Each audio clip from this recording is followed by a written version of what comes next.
wakes before the sun does. The tower's already alive, boards expanding in the cold, stovepipe ticking softly.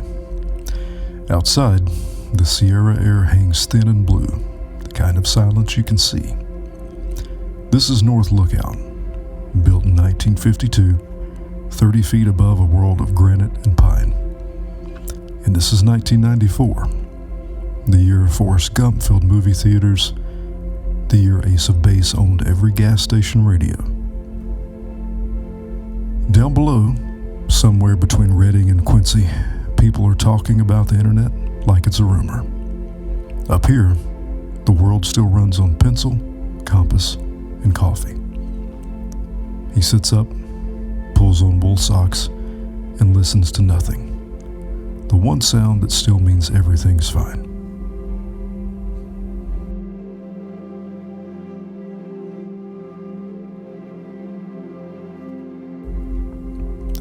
At the center of the room stands the Osborne Firefinder, a brass ring table with a map pinned under glass. He traces the contour lines with a finger, names them like old friends: Butte Ridge, Silver Lake, Cedar Creek. The morning report is ritual, not urgency. He checks bearings, scribbles wind direction, jots the temperature in block letters, each note a small prayer to continuity. Outside, the forest exhales. Below the tower, light filters through trees like gold dust in slow motion.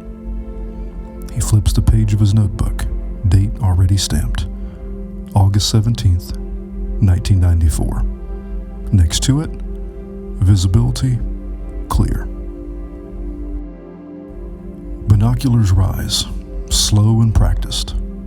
The world turns with them, peaks, meadows, the distant flash of the Feather River. A hawk wheels over timberline, drawing invisible circles on the morning. He scans every quadrant, the way some people pray, methodical, expectant, grateful for the quiet between thoughts. In the west, something glints once, brief, silver, deliberate. Could be lake water catching light, could be metal, could be nothing. He writes it down anyway. West Sector 47, single flash at 0743, unconfirmed. The job isn't about catching fire, it's about watching long enough that the world remembers to behave. By 10 o'clock, chores start moving on their own. He sweeps pine needles from the floorboards, wipes the stovetop, folds his sleeping bag tight as a flag. A small cassette deck hums to life. REM, automatic for the people. The tape warps slightly on side A, night swimming coming through the static like a ghost. He mouths the words without making sound. No audience here but the mountains, and they seem to know all the lyrics. He boils water, adds a spoon of instant coffee, and stands at the window holding the mug until steam becomes fog. Somewhere below, a chainsaw starts, far enough away to be harmless, close enough to remind him he isn't entirely alone. He keeps 3 notebooks, one for the daily reports, one for weather and wind patterns, and one, smaller, frayed at the edges, for thoughts that don't belong anywhere else. Inside are sketches of clouds shaped like questions, lists of books to reread when winter returns, and fragments of things overheard through static on the ranger frequency. Copy that. Smoke near Shasta. Confirm coordinates. Tell Ruth I'm bringing pie. The handwriting changes when he switches from duty to memory. It leans, softens, lets itself breathe. At midday, he leaves the tower, climbing down the ladder that vibrates like a tuning fork in the wind. The air smells of sap and ozone, the sky overexposed. He walks the perimeter path, a lazy circle through knee-high lupine and rock. Every 50 steps, he stops to look back at the tower, small and improbable against the immensity around it. From this angle, it looks less like a workplace and more like a memory trying not to fade. At a clearing, he finds a tin can half buried in dust. Pull tab still attached, label bleached to nothing. Probably from a ranger before him. Maybe 1981, maybe earlier. He sets it on a stump, lines a stone on top, a marker for whoever finds it next. Back inside, the heat settles, air thick enough to hum. He takes off his hat, places it crown up on the shelf, superstition taught by someone long gone. Outside, thunder rumbles from beyond the Lassen Rim, the slow rolling kind that feels more like geography than weather. He jots the sound in the log, not because it matters, but because everything does. Afternoons are elastic. Time stretches until it forgets itself. He plays a one-person card game, something between solitaire and guesswork. Scores kept in pencil, erased, then kept again. A baseball sits on the shelf above his head.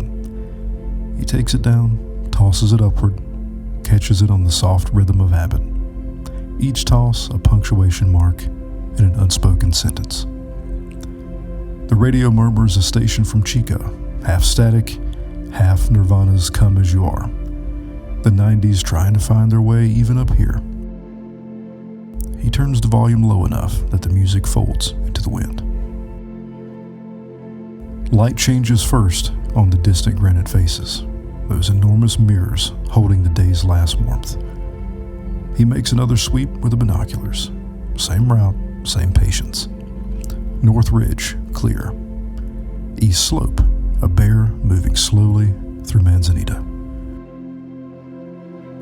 West again, the glint. Only now it's not a glint. It's movement. A pulse of white in the trees. Rhythmic, deliberate. Headlights maybe?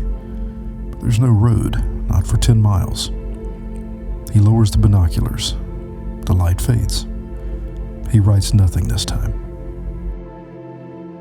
Night comes on like ink dropped in water. He lights the lantern, a hiss, a breath, a glow. The tower's windows mirror him back. One man, one room, sky for walls. Dinner is a can of chili warmed on the stove. He eats slow, counts lighting on the far horizon. He thinks about the people driving Highway 89 right now. Headlights cutting through curve after curve, radios humming County Crows or Mazzy Star. Not knowing, a man stands miles above them, watching the same flicker of light, and wondering if it's fire or simply proof that the world's still alive. He finishes the coffee gone cold, wipes the mug clean with a sleeve, steps onto the catwalk. Below, the forest moves like a single organism, breathing wind in, letting silence out. Far away, beyond where the maps name anything, that strange white pulse appears once more. Faint, steady, waiting. He doesn't reach for the radio. He just stands there, counting the beats between flashes. 5 seconds, then 4, then none. In the morning, he'll mark it again. A small note on an old map in neat 1990s handwriting. Sector West 47. Light observed. Cause unknown. Up here, mystery isn't a problem to solve. It's part of the inventory. He turns off the lantern. The tower sighs, and the night, grateful, takes him back.